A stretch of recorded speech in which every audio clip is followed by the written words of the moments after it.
kabarnya Bu Fenty Diani? Alhamdulillah sehat baik. Alhamdulillah. Baiklah, kali ini kita akan melaksanakan praktek kucing di mana saya di sini sebagai observer, Bu Fenty sebagai coach, dan sebagai kucing.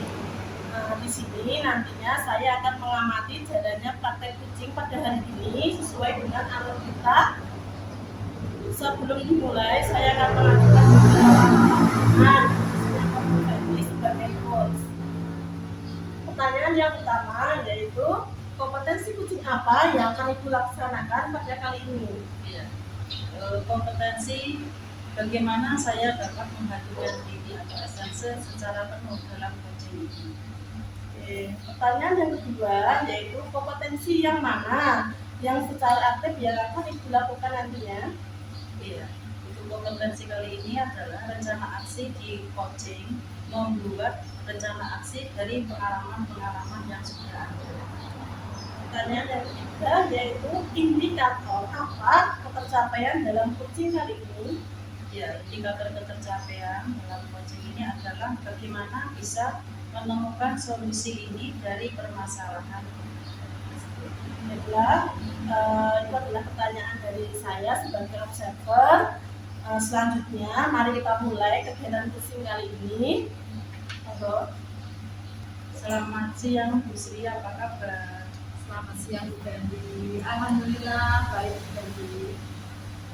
Kemarin saya dapat pesan dari Bu Sri, katanya mau ngobrol. Kalau ingin tahu apa yang mau diobrolkan Bu?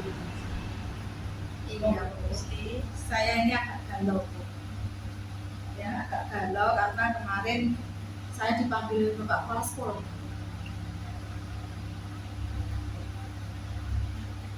Dari obrolan kita ini nanti harapan yang Ibu inginkan apa?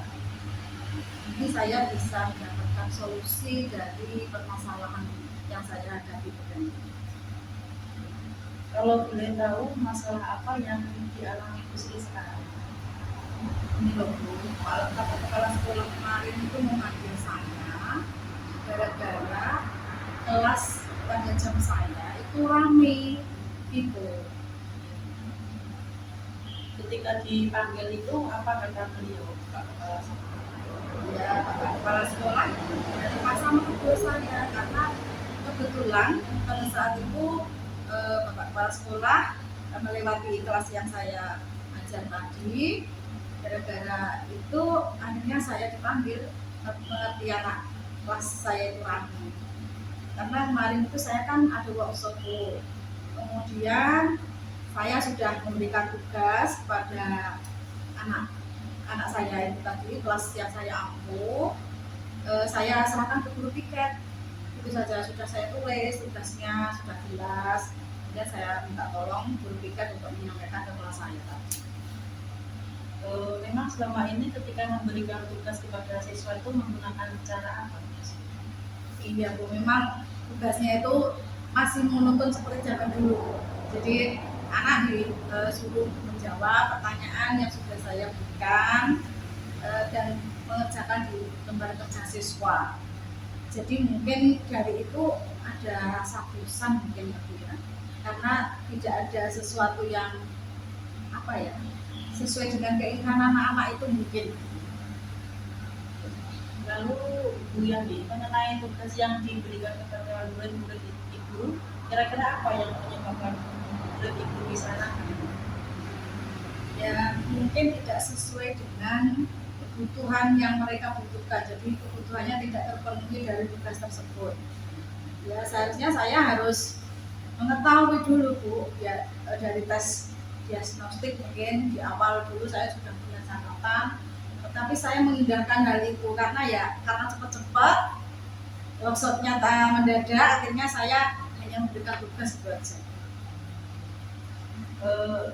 Adakah cara lain atau ide yang lebih fresh untuk mengumpulkan tugas atau sumber belajar selain buku teks? Apa ya Bu ya? Mungkin kalau selama ini kan anak-anak punyanya buku teks sama LKS. Mungkin apakah saya bisa memberikan sumber belajar lain dengan fasilitasi, mungkin saya sebelumnya sudah saya kirim sumber belajar, link pembelajaran sesuai dengan materi. Kebetulan kemarin itu materinya internet, Bu. Nah, seharusnya saya itu membuat sumber belajar yang dibutuhkan anak-anak, mungkin dari YouTube, mungkin dari artikel blog itu. Kan anak-anak apa ya, untuk diferensiasi itu macam-macam ya, Bu ya. Iya. Ada yang audio, kemudian estetik, ya, kemudian apa tadi, Bu? Visual. Nah, mungkin saya kurang memahami kebutuhan tersebut. Akhirnya anak mengerjakan pun mungkin terpaksa mungkin. Apa ya begitu ya, Bu, kira-kira ya? Iya, ya bisa juga. Itu kan mengikuti dengan gaya belajar anak-anak masing-masing. Nah, apalagi untuk sementara ini kan kita kadang memberi tugas kan monoton, tidak Iya, sesuai betul. dengan minat belajarnya. Saya yakin sekali ibu bisa menggunakan berbagai macam cara metode pengumpulan tugas maupun sumber belajar, pasti akan membuat murid-murid antusias dalam mengerjakan tugas ketika ibu berhalangan hadir di kelas. Iya. Ya, semoga saya bisa melaksanakan hal itu ya, Bu ya. Karena memang seharusnya ini sudah dikonsep di tahun ajaran baru ya. Di situ kan kita sudah harus mempunyai RPP. RPP itu tidak hanya copy paste dari dulu ke sekarang, di copy paste lagi, kita harus jagani. Jagani itu apa ya? Punya alternatif jika kondisinya tidak sesuai yang ada di RPP. Mungkin gitu. Mengikuti kondisi peserta didik yang untuk saat ini ya. Iya, betul. Jadi sekarang apa rencana ibu untuk menyelesaikan masalah ini?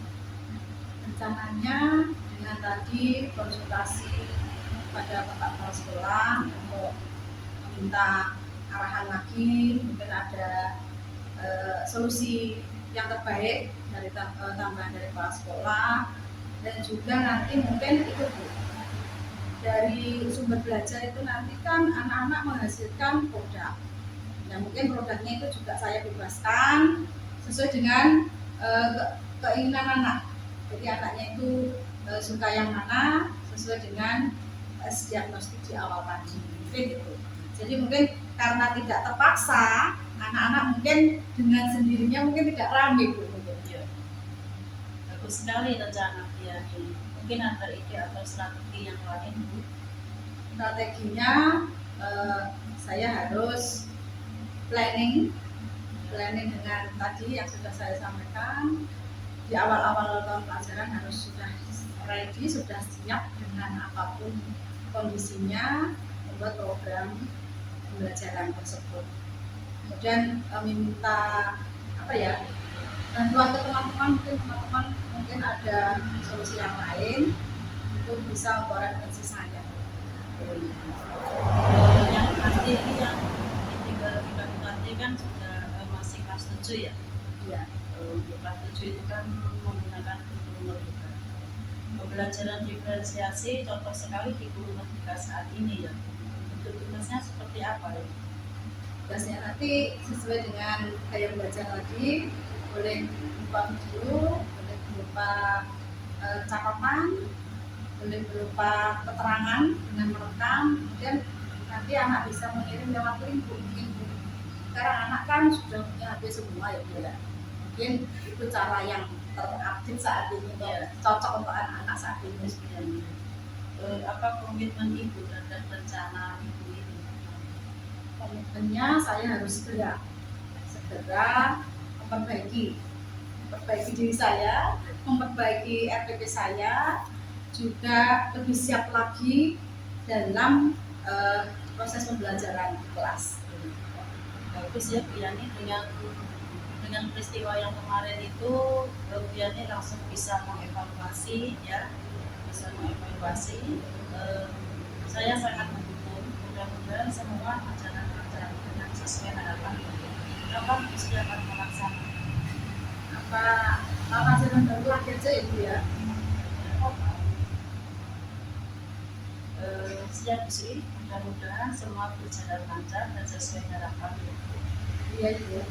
Terima kasih Bu Betty, saya jadi lega karena kemarin saya itu sumpah ya, Bu ya, karena sudah dipanggil ke kepala sekolah karena sesuatu hal ya yang memang kendalanya atau masalahnya berasal dari diri saya.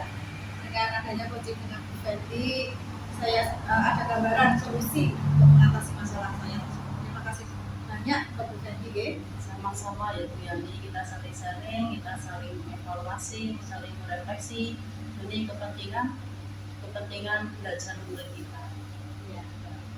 Kalau itu saya tutup untuk percakapan ini.